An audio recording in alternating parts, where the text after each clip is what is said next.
नमस्कार। आज दिनांक 3 नवंबर 2025 सोमवार है और जानिए आज की 25 सबसे बड़ी खबरें सिर्फ 5 मिनट के इस वीडियो में। राजस्थान के सभी 41 जिलों के साथ जानेंगे। दोस्तों, चैनल को फॉलो करिए और कमेंट में बताइए कि आपकी नजर में आज की सबसे चौंकाने वाली खबर कौन सी रही है और आप राजस्थान के किस जिले से इस वीडियो को देख रहे हैं, हमें कमेंट करना बिल्कुल ना भूलें। साथ ही दोस्तों, अगर आप राजस्थान से जुड़ाव महसूस करते हैं तो इस वीडियो लाइक जरूर करना। बड़ी खबर, सीएम बजला शर्मा का बड़ा ऐलान, 1 से 15 नवंबर तक प्रदेश में होंगे कई आयोजन। मुख्यमंत्री बजला शर्मा ने बड़ा ऐलान करते हुए कहा कि भगवान बिरसा मुंडा की 150वीं जयंती के अवसर पर प्रदेश भर में 15 नवंबर तक जनजाति गौरव वर्ष के तहत कई कार्यक्रमों का आयोजन किया जाएगा। मुख्यमंत्री ने सीएम कार्यालय में आयोजित समीक्षा बैठक में कार्यक्रमों की तैयारियों का जायजा लिया। इसी दौरान उन्होंने ये बड़ा ऐलान किया। उन्होंने कहा कि हम बिरसा मुंडा के योगदान को जन जन तक पहुंचाने के उद्देश्य से 15 नवंबर को जनजाति गौरव दिवस के रूप में मनाने की घोषणा की गई थी। वहीं राजस्थान प्रदेश की अगली बड़ी खबर, राजस्थान में 28,000 फीट की ऊंचाई से मिसाइलें दागी। रेत के धोरों में गरज रहे हैं टैंक। आर्मी, नेवी और एयरफोर्स ने दुश्मनों के ठिकानों को नेस्तानुबाद किया है। रेत के दौरों में टैंक गरज रहे हैं। 28,000 फीट तक की ऊंचाई से लड़ाकू विमानों ने मिसाइलें दागी। सेना के जवान सुन कर दुश्मन के ठिकानों को नेस्तानुबाद कर रहे हैं। ऑपरेशन सिंदूर के बाद तीनों सेनाओं की यह सबसे बड़ी एक्सरसाइज है। 30 अक्टूबर से 10 नवंबर तक युद्धाभ्यास जारी रहेगा। आर्मी, नेवी और एयरफोर्स के संयुक्त अभियान के तहत जैसलमेर की भारत पाकिस्तान बॉर्डर से लेकर कच्छ गुजरात तक युद्धाभ्यास चल रहा है। दरअसल 10 नवंबर तक युद्धाभ्यास जारी रहेगा। आर्मी, नेवी और एयरफोर्स के संयुक्त अभियान के तहत जैसलमेर की भारत पाकिस्तान बॉर्डर से लेकर कच्छ तक युद्धाभ्यास चल रहा है। ये 10 नवंबर तक युद्धाभ्यास जारी रहेगा। वहीं प्रदेश की अगली बड़ी खबर, राजस्थान में आज फिर से बारिश का अलर्ट। नए सिस्टम से बदलेगा मौसम, 60 डिग्री बढ़ेगा तापमान। अरब सागर में बना डिप्रेशन सिस्टम शनिवार को कमजोर हो गया। प्रदेश में मौसम अधिकांश जगह ड्राई रहा है। बारिश का दौर लगभग थम गया है। दिन में कई जगह धूप निकली। इससे अधिकतम तापमान में 60 डिग्री सेल्सियस तक की बढ़ोतरी दर्ज हुई है। मौसम विशेषज्ञों के मुताबिक बारिश का दौर 3 नवंबर से फिर से शुरू होगा। एक वेस्टर्न डिस्टर्बेंस एक्टिव होगा जिसके प्रभाव से 3 से लेकर बता दें कि 6 नवंबर को जयपुर, अजमेर, भरतपुर, कोटा, उदयपुर और जोधपुर संभाग के जिलों में मौसम बदलेगा। 3 नवंबर को 17 जिलों में बारिश का येलो अलर्ट जारी किया गया है। पिछले 24 घंटे के दौरान राज्य के अधिकांश शहरों में आसमान साफ होने से धूप निकली और तापमान में बढ़ोतरी हुई। कोटा, उदयपुर, चित्तौड़गढ़, टोंक, अजमेर, बारां, करौली, दौसा, अलवर और भीलवाड़ा में बता दें कि पिछले दिन का तापमान में 3 से लेकर 5 डिग्री सेल्सियस तक की बढ़ोतरी देखने को मिली है। वहीं राजस्थान में आज इन जिलों के लिए बारिश का येलो अलर्ट जारी किया गया है, जिसमें बूंदी, कोटा, बारां, झालावाड़, भीलवाड़ा, राजसमंद, उदयपुर, बांसवाड़ा, डूंगरपुर, बाड़मेर, जोधपुर, बालोतरा, जैसलमेर, पाली, सिरोही, चित्तौड़गढ़, प्रतापगढ़, इन जिलों के लिए दोस्तों आज मौसम विभाग ने बारिश का अलर्ट जारी किया है। अगली बड़ी खबर, जयपुर के डीओ बोले नीरजा मोदी स्कूल की मान्यता होगी रद्द। बच्ची की मौत, शिक्षा मंत्री की टीम दरवाजा पीटती रही। मानसरोवर के सिप्रापत रोड स्थित नीरजा मोदी स्कूल में 4वीं कक्षा की छात्रा अमायरा की मौत के बाद स्कूल का लापरवाह रवैया सामने आया है। छात्रा की मौत का मामला सामने आने के बाद शिक्षा मंत्री मदन दिलावर ने जांच के लिए शिक्षा विभाग के कुछ अधिकारियों को मौके पर भेजा था। 1.5 घंटे तक न प्रिंसिपल और न ही स्कूल प्रबंधन ने शिक्षा विभाग की टीम से मुलाकात की। टीम के सामने दरवाजे के ताले लगा दिए। टीम 1.5 घंटे तक दरवाजा पीटती रही, थपथपाती रही और आखिर में थक कर बिना प्रिंसिपल या स्कूल प्रबंधन से मिलकर लौट गई।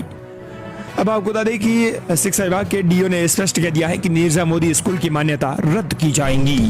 अगली बड़ी खबर, राजस्थान में 125 आरपीएस अफसरों की ट्रांसफर। बीजेपी नेता से हिरासत में मारपीट मामले में विवादों में रहे डीएसपी को जोधपुर से बांसवाड़ा भेजा। राजस्थान में प्रशासनिक फेरबदल देखने को मिल रहा है। लगातार आपको बता दें कि इससे पहले आरएस, आईपीएस के भी ट्रांसफर हुए थे। इसी बीच आपको बता दें कि अब राजस्थान में 125 यानी राजस्थान पुलिस सर्विस आरपीएस के अफसरों की ट्रांसफर किए गए हैं। डीजीपी राजीव शर्मा की ओर से देर रात ट्रांसफर लिस्ट जारी की गई थी। बीजेपी नेता से मारपीट के मामले में विवादों में रहे डीएसपी भूराराम खिलेरी को बांसवाड़ा भेजा गया है। जयपुर पुलिस कमिश्नरेट में कई आरपीएस अफसरों को इधर उधर किया गया है। जयपुर कोतवाली एसीबी अनूप सिंह को जेडीए में डीएसपी के पद पर पोस्टिंग दी गई है। वहीं किशोर सिंह को एसीबी पुलिस लाइन से डीसीपी ट्रैफिक जयपुर लगाया गया है। वहीं राजस्थान प्रदेश की अगली बड़ी खबर, चलती रोडवेज बस में ड्राइवर को आया हार्ट अटैक, हुई मौत। दर्द से तड़पते हुए 50 किलोमीटर दूर यात्रियों को सुरक्षित छोड़ा। उदयपुर से बूंदी जा रही रोडवेज बस को चलाते समय ड्राइवर को हार्ट अटैक आ गया। यात्रियों को रास्ते में छोड़कर हॉस्पिटल जाने की बजाय बस को चलाते रहे। दर्द से तड़पते हुए बस को लेकर 50 किलोमीटर दूर बूंदी बस स्टैंड जैसे ही पहुंचे तो मौत हो गई, लेकिन सीट पर बेहोश होकर गिर पड़े। उन्हें जिला हॉस्पिटल ले जाया गया, वहां डॉक्टरों ने मृत घोषित कर दिया। अगली बड़ी खबर, राजस्थान में नियम तोड़ती बसों पर एक्शन शुरू, दिल्ली में हो रही है अनदेखी। देश भर के अंदर 14 अक्टूबर से 28 अक्टूबर के बीच स्लीपर बसों में आग लगने की 5 बड़ी घटनाओं में मारे गए करीब 50 यात्रियों के बाद कम से कम राजस्थान तो जाग गया। यहाँ ट्रांसपोर्ट विभाग और पुलिस नियम तोड़ती बसों के खिलाफ बड़े स्तर पर एक्शन ले रहा है, लेकिन दिल्ली में इसका फिलहाल कोई असर देखने को नहीं मिल रहा है। ना तो दिल्ली पुलिस और ना ही दिल्ली ट्रांसपोर्ट विभाग ऐसी नियम तोड़ती बसों के खिलाफ बड़े स्तर पर कोई कार्रवाई करता दिख रहा है। सड़कों पर पहले से ही तरह धड़ल्ले से गैर कानूनी रूप से सतहों पर माल लाद कर स्लीपर बसें सरेआम सरपट दौड़ रही हैं। एक्सपर्ट का कहना है कि दिल्ली में मोरी gate, Kashmiri gate, Lal Qila, Shastri park, Delhi नफसगढ़ और नांगलोई समेत अन्य कई इलाकों में ऐसी प्राइवेट स्लीपर बसें चल रही हैं जिनकी जांच की जाए तो न केवल सतहों पर माल भरा नजर आएगा बल्कि उनमें कई इमरजेंसी गेट भी लॉक मिलेंगे। आग बुझाने वाले सिलेंडर खाली होंगे और सेफ्टी के अन्य मानक भी इन बसों ने पूरे नहीं किए होंगे। वहीं राजस्थान के एक प्रमुख बस ऑपरेटर प्रवीण अग्रवाल का कहना है कि राजस्थान में तो नियम तोड़ती बसों के खिलाफ एक्शन होने लगा है। यहाँ सड़कों पर दौड़ती जो बसें नियम तोड़ती मिल रही हैं, उनके खिलाफ 1 लाख रुपए की पेनल्टी लगाने के साथ बसों को जब्त भी किया जा रहा है। इसके खिलाफ कुछ प्राइवेट बस ऑपरेटर ने हड़ताल भी शुरू कर दी है। इनका कहना है कि विभाग उन्हें समय दिए बिना ही उनकी बसों को जब्त करने लग गया है। यही all India luxury bus union के अध्यक्ष श्यामलाल गोला का कहना है कि राजस्थान में हड़ताल की वजह से दिल्ली से राजस्थान आने वाली बसों की सेवाओं में प्रतिकूल असर हो रहा है। अधिकतर ऑपरेटर दिल्ली से जयपुर, जोधपुर और जैसलमेर समेत अन्य शहरों के लिए फिलहाल बसों की सेवाएं नहीं दे रहे हैं।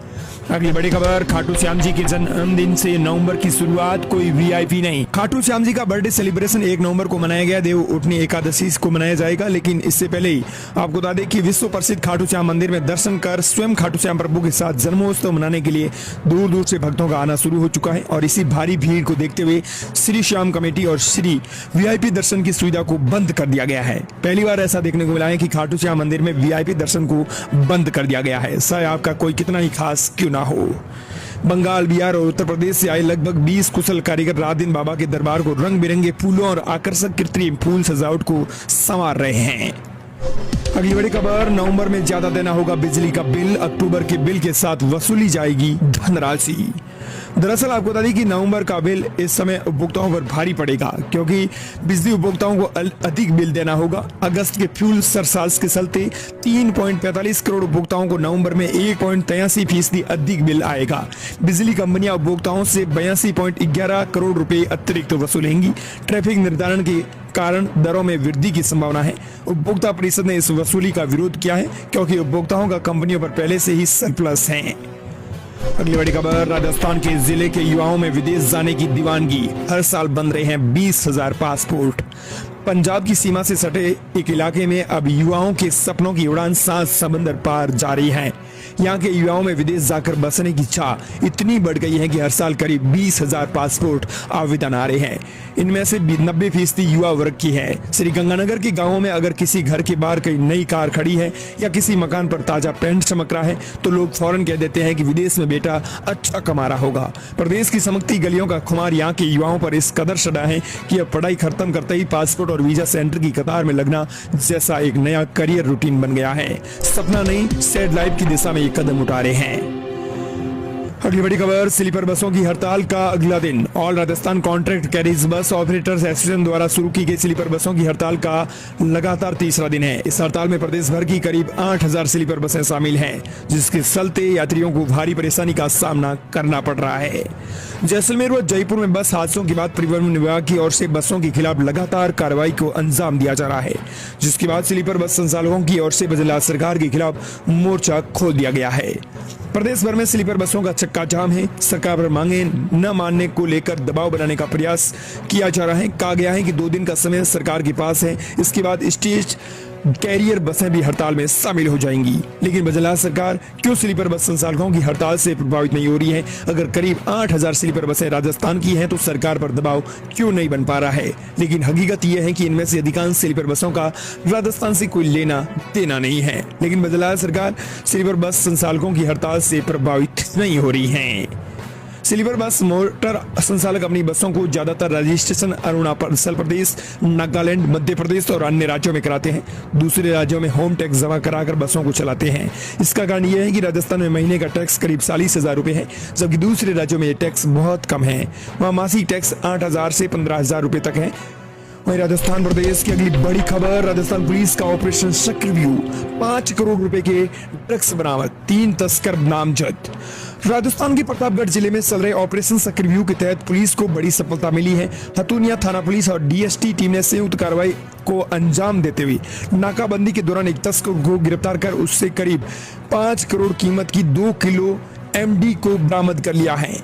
अगली बड़ी खबर, राजस्थान में गोल्ड की कीमतों में आई फिर गिरावट। दिल्ली, मुंबई में भी रुपए सस्ते हुए सोने और चांदी के दाम। अगर आप भी सोना या चांदी खरीदने का प्लान बना रहे हैं तो आज के ताजा रेट्स पर नजर डालना बेहद जरूरी है। यानी आपको बता दें कि देश भर में सोने की कीमतों में हल्की गिरावट दर्ज की गई है। अंतर्राष्ट्रीय बाजारों में सोने चांदी की कीमतों में नरमी और डॉलर की मजबूती का सीधा असर भारतीय बुलियन मार्केट पर देखने को मिला है। निवेशक अब ये समझने की कोशिश में है कि आने वाले दिनों में सोने की कीमतें और नीचे जाएंगी या फिर बढ़ेंगी। ऐसे में चलिए जानते हैं राजस्थान, चेन्नई, मुंबई, दिल्ली, कोलकाता और बेंगलुरु में आज के ताजा गोल्ड सिल्वर रेट्स में आपको बता दें कि गिरावट देखने को मिली है। एमसीएक्स पर शुक्रवार को सोने की कीमतों में गिरावट दर्ज की गई थी, जिसके बाद आपको बता दें कि आज के ताजा रेट के अनुसार अब राजस्थान में 3 नवंबर सुबह 10:30 बजे की अगर बात करें तो 24 कैरेट सोने का भाव 1,20,650 रुपए प्रति 10 ग्राम आ गया है। अगली बड़ी खबर, चिंता नहीं करें, अब 5 नवंबर तक मिलेगा राशन कार्ड धारकों को राशन। राष्ट्रीय खाद्य सुरक्षा अधिनियम एनएफएसए के तहत लाभार्थियों को अक्टूबर महीने का राशन अब 5 नवंबर तक प्राप्त करने की सुविधा दी जाएगी। राष्ट्रीय खाद्य सुरक्षा अधिनियम एनएफएसए के तहत लाभार्थियों को अक्टूबर महीने का राशन अब 5 नवंबर तक प्राप्त करने की सुविधा दी गई है। यानी साफ तौर पर कहें तो अक्टूबर महीने का जो राशन है वो अब नवंबर महीने में भी मिलेगा। विभाग ने यह सुनिश्चित किया है कि ऑडिट प्रक्रिया के चलते किसी भी लाभार्थी को राशन वितरण में कोई बाधा न आए।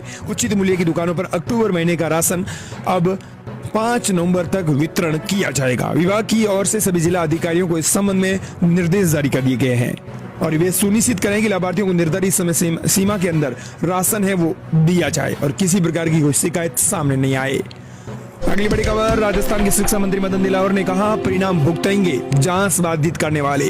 जयपुर में नीरजा मोदी स्कूल की छात्रा की 4थी मंजिल से कूदने के मामले में शिक्षा मंत्री मदन दिलावर ने कहा स्कूल प्रशासन ने शिक्षा अधिकारियों को जांच से रोकने की कोशिश की है तो स्कूल को उसके गंभीर परिणाम भुगतने पड़ेंगे। अगर किसी ने जांच में सहयोग नहीं किया तो भविष्य में स्कूल के खिलाफ होने वाली कार्रवाई देखने लायक होगी। शिक्षा मंत्री मदन दिलावर ने कहा कि सरकार जांच कर रही है कि स्कूल को किस नियम के तहत एनओसी दी गई।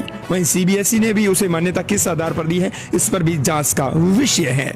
शिक्षा मंत्री मदन दिलावर ने कहा कि यह प्रतिष्ठित निजी स्कूल में ऐसा हादसा होना आश्चर्यजनक है। सरकार मामले के हर पहलू की गहराई से जांच करवा रही है ताकि हकीकत का पता चल सके। शिक्षा विभाग सीबीएसई स्तर पर जांच जारी कर रही है, जल्द ही तथ्य सामने आएंगे। और दोस्तों, ये थी राजस्थान प्रदेश की आज की बड़ी खबरें।